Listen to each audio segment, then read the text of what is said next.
इस कार्यक्रम के प्रसारण पुण्यार्जक हैं श्री आरपी जैन, श्रीमती ममता जैन, श्री प्रशांत जैन, श्रीमती दिव्या जैन, पुत्र भरत जैन, श्रीमती सौम्या एवं पारस जैन। संसार में संसारी प्राणी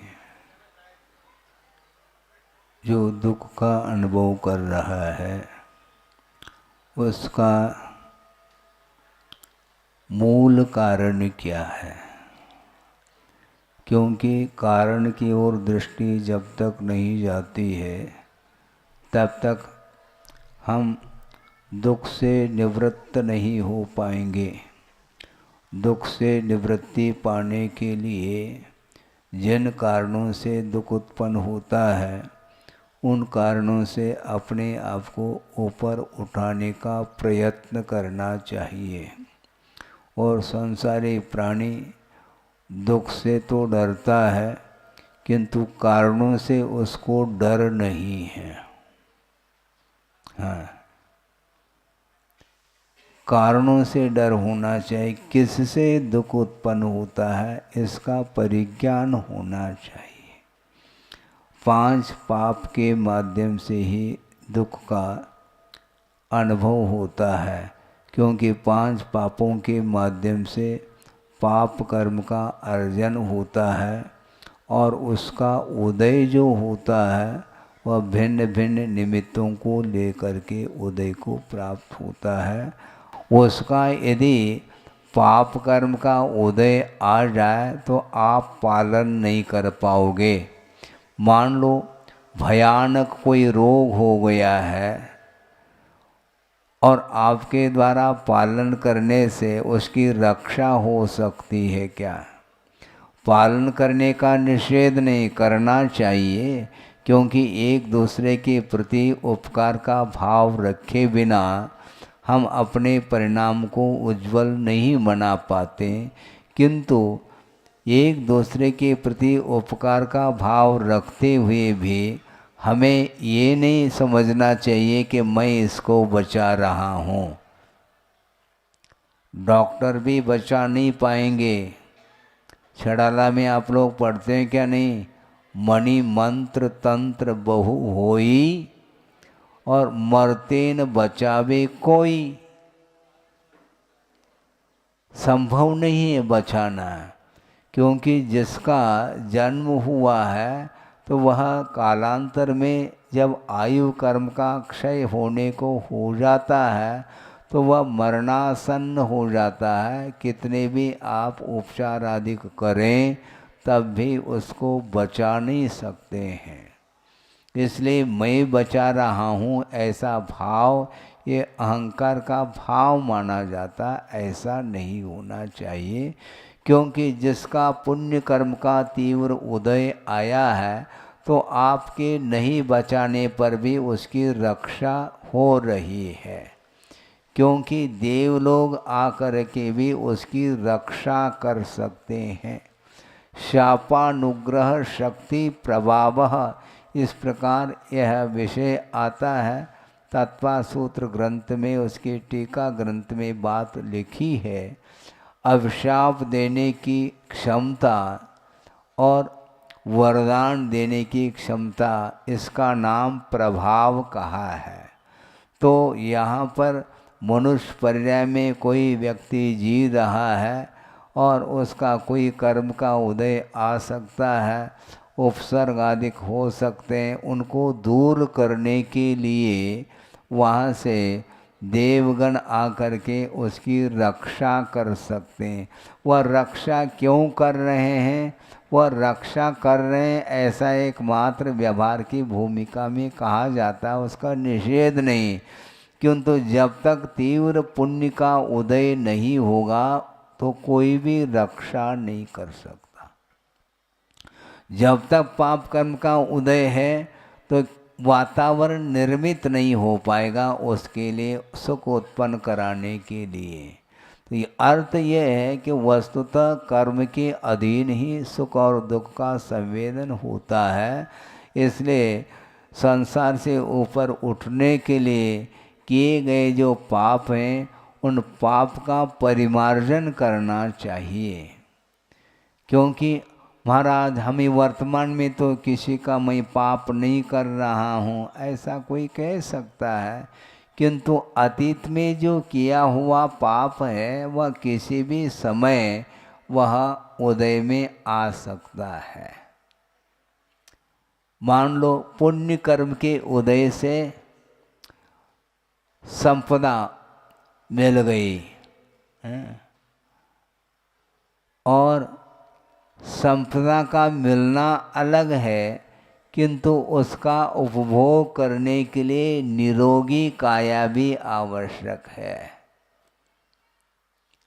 सेठ जी हैं, परिवार बहुत अच्छा चल रहा है, फला फूल रहा है वो, इसके बाद भी उसके पास कौन सी कमी है? कोई कमी नहीं, पर्याप्त संपदा है और फुल फैसिलिटी जिसको आप लोग बोलते हैं, प्रत्येक व्यक्ति के लिए स्पेशल जिसको बोलते हैं वाहन गाड़ी वगैरह भी हैं, सब हैं, किंतु उसको रोग हो गया, मान लो रोग हो गया, हार्ट की बीमारी आ गई। अब डॉक्टरों का ये कहना है कि तुम गाड़ी में घूम नहीं सकोगे। अब वो गाड़ी किस काम की, वह वैभव किस काम का? तुम एरोप्लेन में नहीं जा सकोगे, हार्ट पेशेंट है। वाहन आदि में आप नहीं जा सकोगे, फिर क्या करेंगे? एम्बुलेंस में जा सकते हैं।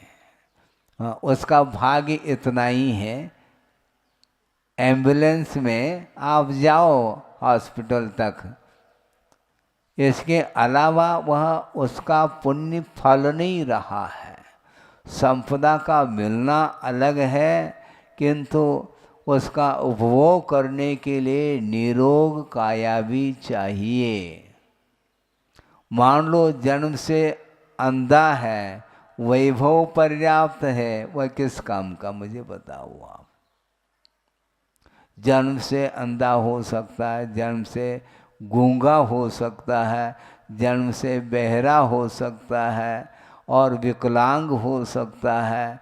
ये सारे जो स्थिति देखने को मिल रही है कर्म के उदय के कारण, किंतु कुछ ऐसा पुण्य का उदय रह सकता है कि उसकी सेवा शुश्रूषा करने के लिए परिवार के लोग लगे हुए हैं, इतना ही उसका पुण्य है।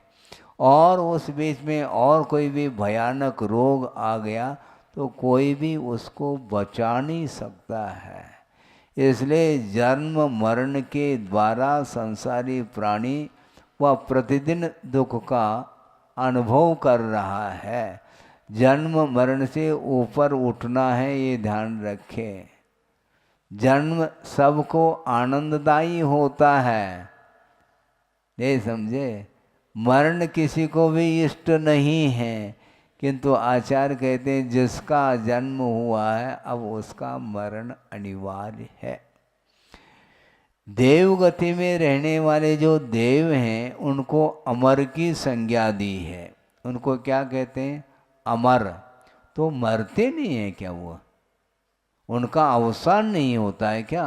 अवसान तो होता है, किंतु दीर्घ आयु की अपेक्षा से उनको अमर संज्ञा दी गई है। सागरोपम आयु तक उनका जीवन चलता है। इस अपेक्षा से मनुष्य गति अथवा तिरंज गति आदि के अपेक्षा से तुलनात्मक दृष्टि से उसको अमर कहा गया है। किंतु दीर्घ काल तक सागरोपम आयु तक उस वैभव का उपभोग करते हुए भी उसका पतन अनिवार्य है। ये उत्थान और पतन यह संसारी प्राणी के लिए दुख के लिए कारण है। सागरोपम आयु तक जिसने बिल्कुल आराम के साथ जीवन व्यतीत किया, शारीरिक कोई पीड़ा नहीं है, इसके बाद भी उस वैभव का उपभोग करते हुए यदि आसक्ति के साथ यदि उपभोग किया है तो वहाँ से मर करके एक इंद्रिय पर्याय को भी वह प्राप्त कर लेता है। इस प्रकार डिमोशन होता है, हमेशा प्रमोशन ही नहीं होता, डिमोशन के बारी भी आ जाती है और वहाँ पर देवगति में अशुभ लेशाएँ नहीं पाई जाती। कृष्ण नील कापोत लेशाएँ जो होती हैं वह देवगति में संभव नहीं है।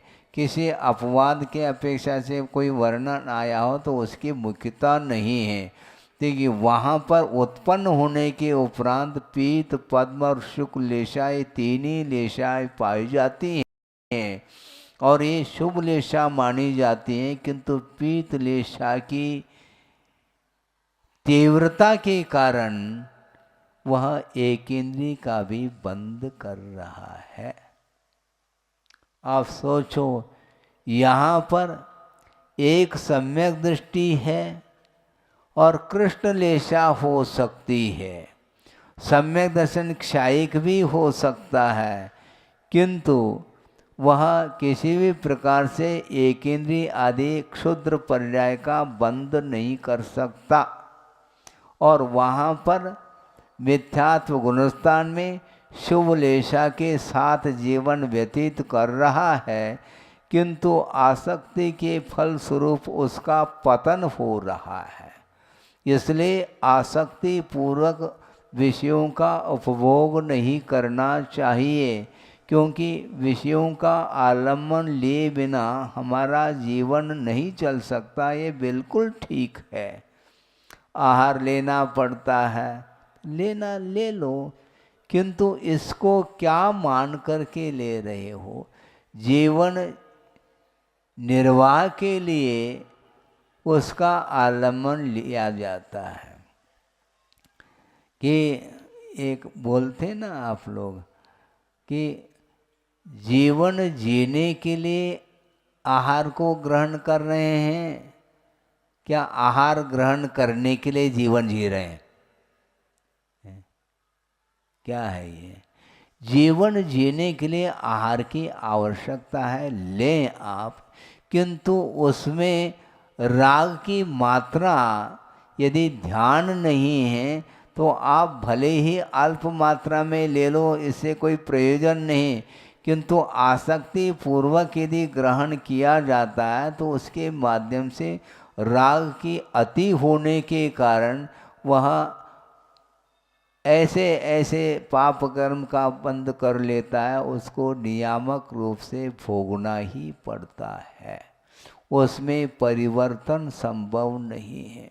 तिरंच आयु का बंद कर लिया है देव ने, अब आयु में परिवर्तन संभव नहीं, जाना पड़ेगा उसको। कोई भी तिरंच गति को प्राप्त नहीं करना चाहता है, किंतु तिरंच पर्याय मिलने के बाद वहाँ से वह मरण को भी प्राप्त नहीं करना चाहता। सिद्धांत की बात रखी जा रही है, तिरंच आयु को पुण्य प्रकृति में गिना है, जबकि तिरंच गति को पाप प्रकृति में गिना है। इसका अर्थ ऐसा क्यों? तो गुरुदेव के मुख से भी हमने यही सुना था कि कोई भी तिरंच होना नहीं चाहता, किंतु होने के बाद वह मरण को भी प्राप्त नहीं होना चाहता, वह जीना चाहता है। मरना कौन चाहता है? नरक गति में जो नारकी हैं वे प्रति समय वह मरण की इच्छा उसके अंदर हो रही है, क्योंकि अत्यधिक मात्रा में वेदना यदि होती है अन्य गतियों की अपेक्षा से, तो सबसे अधिक वेदना तो नरक गति में होती है। इसलिए उस वेदना से ऊपर उठने के लिए मरण की इच्छा हो रही है, किंतु आचार्य कहते हैं मरण नहीं हो सकता, अकाल मरण वहाँ पर संभव नहीं है। अब जितने काल के लिए उसकी आयु है, अब उतने काल को पूर्ण करके ही उसको निकलना है। मिनिमम आयु 10,000 वर्ष की है नरकों में, और मैक्सिमम जो आयु है वह 33 सागर प्रमाण है। वहाँ पर जाने के बाद आयु का अपकर्षण नहीं होता, आयु घटेगी नहीं, न आयु बढ़ेगी, किंतु जितनी आयु बंधी है उस आयु को पूर्ण करके ही उसको निकलना है। और एक समय में जो दुख का संवेदन हो रहा है, तिल तिल करे देह के खंड कह रहे हैं। उस शरीर का खंड खंड किया जा रहा है। एक कांटा चुभ जाता है, एक सुई मान लो चुभ जाए तो आपके आंखों में आंसू आ जाए, इतनी वेदना होती है। और वहाँ पर उस शरीर को खंड खंड किया जा रहा है। और लोह रस जिसको बोलते हैं, उबलता हुआ वह लोह का रस है और उसमें डुबोया जा रहा है। जिस प्रकार आप लोग तेल अथवा घी में पूड़ी को तलते हैं, भुजिया को तलते हैं, सेव आए तला जाता क्या नहीं, तलते हैं आप, उसी प्रकार उस शरीर को वहाँ पर तला जा रहा है, खंड खंड किया जा रहा है। और उसमें और उसका दुख उद्दीप्त हो जाए, इस प्रकार के साधन उसके लिए मिल रहे हैं। थोड़ी बहुत भी एकाध क्षण के लिए भी शांति नहीं मिलती है। और वह नरकी पीड़ा का अनुभव करता हुआ मैं कहाँ जाऊँ, किधर जाऊँ, इस प्रकार सोच रहा है। और थोड़े बहुत आजू बाजू में दृष्टि जाती है तो वहाँ पर वृक्ष देखने को मिलते हैं, किंतु ये ध्यान रखो यहाँ के वृक्ष नहीं है वो, और स्वयं ही नारकी वृक्ष का रूप ले लेते हैं। और उनके उस छाँव में जा कर के कुछ शांति का अनुभव करने के लिए वह नारकी पहुंच जाता है, किंतु वह उस वृक्ष के नीचे जो ही बैठ जाता है तो करोत के समान उसके वृक्ष के पत्ते उसके शरीर में भिद जाते हैं। उसके माध्यम से पुनः पीड़ा का अनुभव। और जो है प्यास लगती है तो वहाँ पर नदी बह रही है, किंतु गंगा नदी है, वो गंगा नदी नहीं है, न यमुना है, न गंगा है, न ब्रह्मपुत्र है, न नर्मदा है, कोई इस प्रकार की नदी नहीं, किंतु वैतरणी नदी वहाँ पर बहती है। और वो भी विक्रिया के माध्यम से नारकी जीव इस प्रकार रूप ले लेते हैं।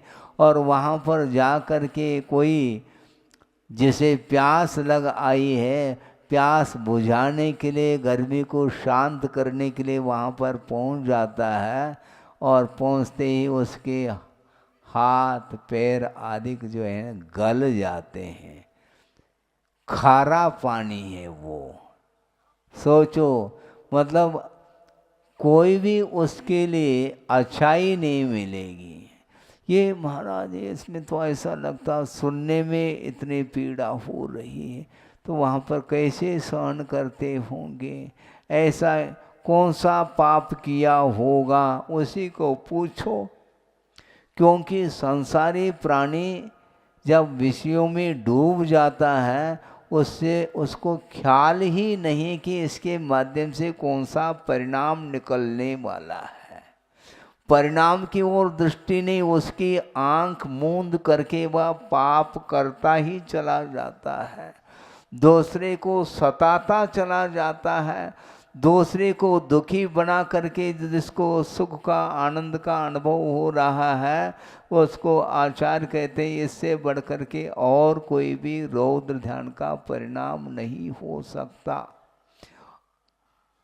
आप दूसरे के लिए सहयोग देना नहीं देना ये तो दूर की बात है, किंतु दूसरे के लिए दुखी तो मत बनाओ।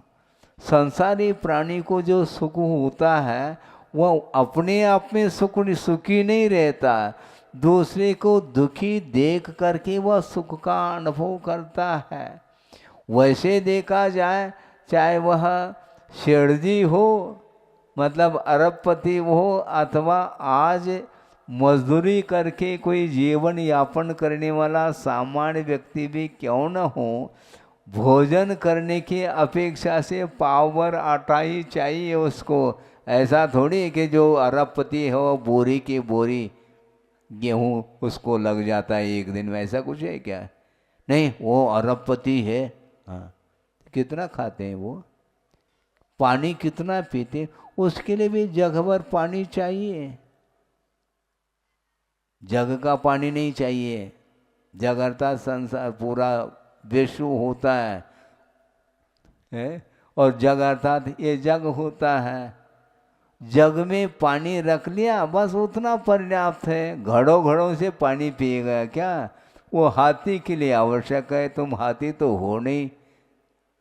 पीने के लिए ग्लास है, जग है, इसके माध्यम से पानी पी लेते हैं और प्यास बुझ जाती है।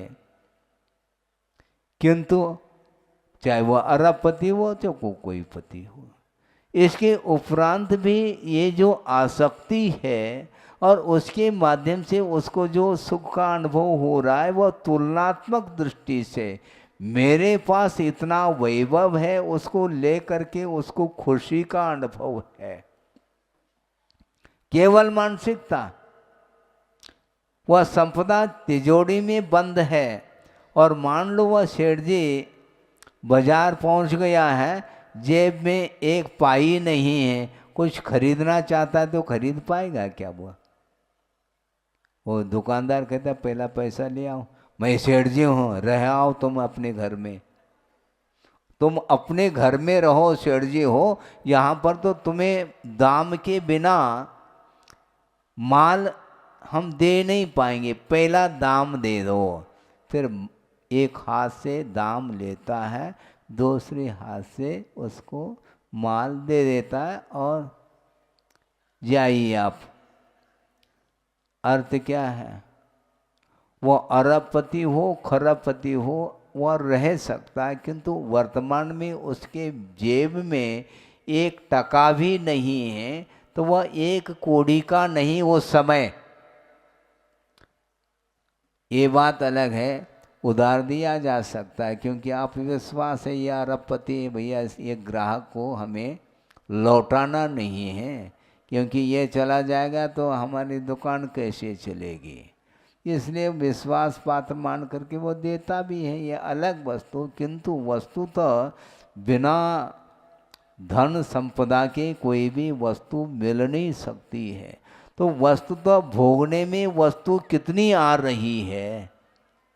एक समय में आप रोटी खाते हैं, मैं पूछ रहा हूँ, इसमें तथ्य ये ध्यान रखो। आप रोटी नहीं खा सकते, ध्यान रखो। महाराज हम भोजन करते हैं ना, आप ग्रास खाते हैं, ध्यान रखो, रोटी नहीं खा सकते। साबुत रोटी ले सकते हैं क्या? क्यों हंसी आ रही? आप लड्डू भी नहीं खा पाओगे, ध्यान रखो। उसका कोर ही बना करके मुख में डाला जाता है। कहने में आ रहा है हम लड्डू उड़ा रहे हैं। क्या उड़ा रहे हैं आप लड्डू? हैं? एक बार में कितना लेंगे? एक बार में तो कोर ही लिया जाता है, इससे ज़्यादा मुख में गुंजाइश नहीं है। हाथी हो तो बात अलग है, साबुत रोटी एक क्यों कई खा सकता है, वो ले सकता है। उसको गुड़ खिलाते हैं 1-1 किलो 2-2 किलो एक साथ है। उसका मुख अलग है, आपका मुख अलग है, तो गुंजाइश के अनुरूप ही लिया जाता है। इसलिए आप एक बार में जो भोजन करते हैं तो लिमिटेशन है, उसमें अनुपात से ही भोजन किया जा सकता। आसक्ति अधिक हो सकती है, ये बात अलग है, वह तृष्णा कहलाई। किंतु पेट जो भरेगा वह अनुपात से जितना डालेंगे उतने में भर जाता है। छोटा सा बालक है तो उसका पेट भी छोटा है, और आपका बड़ा है तो कितना बड़ा है वो, उसमें भी कुछ गुंजाइश, जितना है उतना ही गुंजाइश। लेकिन वह जीवन भर का सोच रहा है, और उसके पूर्ति करने के लिए वह लगा हुआ है और जीवन का कोई भरोसा नहीं है, किंतु वह कमाने में पूरा का पूरा जीवन लगा रहा है। सेठ जी थे, उन्होंने मुनीब साहब को पूछा, क्यों काफ़ी दिन से दुकान चल रही है, कुछ आपने अभी तक जो कमाई हुई है, इनकम जो हुआ है, कहाँ तक राशि पहुँच गई? सेठ जी, राशि बहुत लंबी चौड़ी पहुँच गई। कितनी?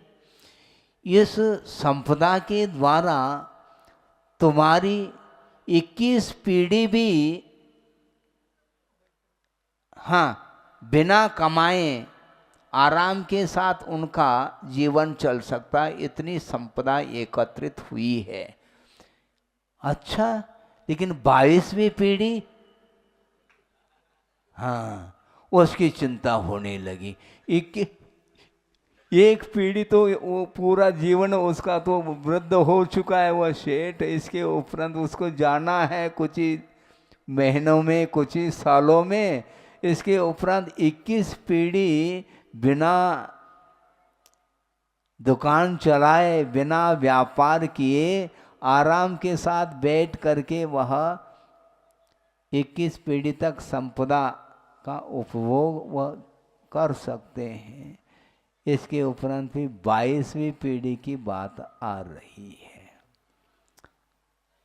और चिंतित है वो। चिंतित है तो पत्नी ने सोचा, इतनी संपदा हो करके भी सेठ जी चिंता में क्यों मग्न है? कम से कम पूछ तो लें कि बहुत उदास बैठे थे, क्यों, क्या हो गया? हुआ कुछ नहीं है तो कोई इस प्रकार चेहरा क्यों, मुख कमल तुम्हारा खिल नहीं रहा है? बात क्या हो गई? बात कुछ नहीं है कि 21वीं पीढ़ी तक ही संपदा अपने पास है, 22वीं की पीढ़ी की हमें चिंता हो रही है। अब इस चिंता को उसने कहा, तुम चिंता मत करो, तुम्हारी चिंता को मैं दूर कर सकती हूँ। कैसे?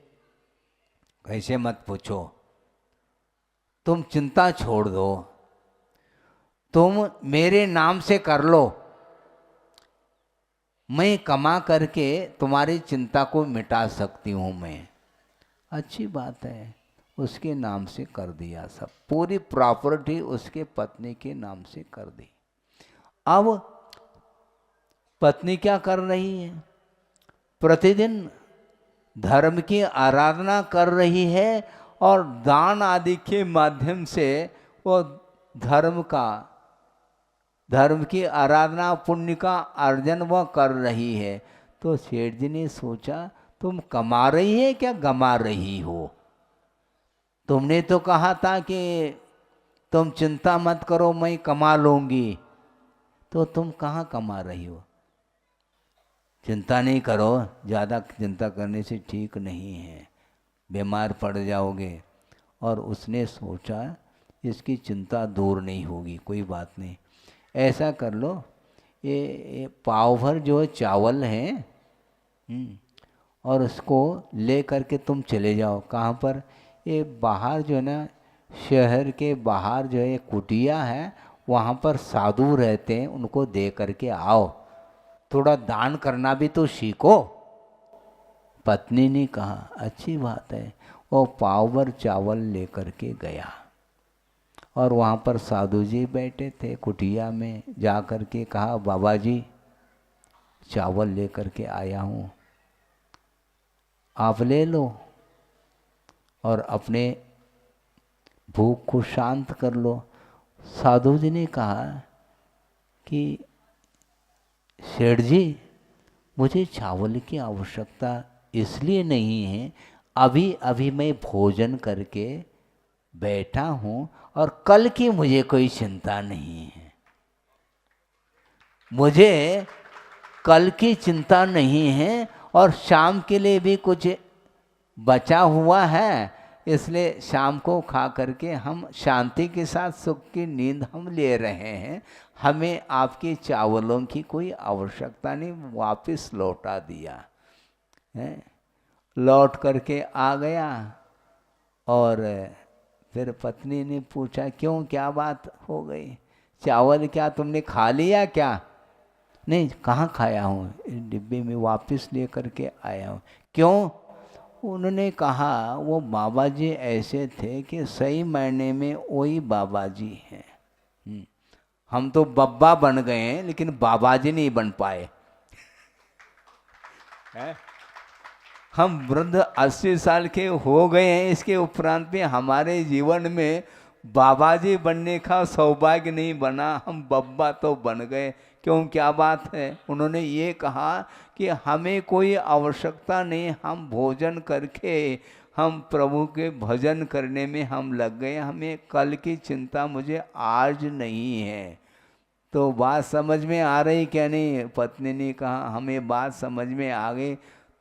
हमने सोचा था कि हमें कौन समझाने वाला, उपदेश देने वाला कोई मिल नहीं रहा था, और तुमसे मुझे उपदेश मिल गया। अब उसको वैराग्य होने लगा। अर्थ ये है कि जब तक आसक्ति समाप्त नहीं होती और वैराग्य के लिए कोई निमित्त जब तक नहीं मिलते हैं, तब तक वह उसी में रमता चला जाता है। कब से आ रहा हूँ मैं, कहाँ मुझे जाना है, इसका कोई भी किसी को ख्याल ही नहीं। कितने बार उपदेश सुने होंगे, इसका कोई स्मरण है क्या? नहीं है। अतीत अनंत काल में कई बार गुरुओं का समागम हुआ होगा, उपदेश आदि सुन लिए होंगे, किंतु उस उपदेश का कोई भी संस्कार नहीं रह पाता। संस्कार समाप्त हो जाते हैं। कल भी उपदेश सुनाया था, फिर आज फिर बैठ गए। तो जिस प्रकार भोजन करते हैं, आज कर लिया, शाम को फिर बैठ जाते हैं, शाम को कर लिया, कल फिर बैठेंगे। तो इस प्रकार जिस प्रकार भोजन जो करने की वृत्ति ये समाप्त नहीं हो रही है।